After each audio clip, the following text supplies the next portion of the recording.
အားလုံးပဲမင်္ဂလာပါဂျူနစ်ကလည်းပြန်လာကြိုဆိုပါရစေခုနကတော့ကျွန်တော်မျိုးကြီးရဲ့ညီလေးဆိုရဲ့ဆိုလိုလေးကိုတီးပြသွားဖြစ်ပါတယ်ကျွန်တော်အဲ့ဆိုလိုလေးကိုပဲကျွန်တော်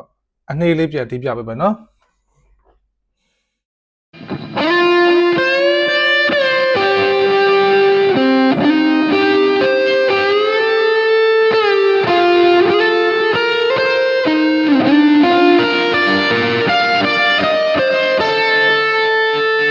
ပြီးလို့ရှိရင်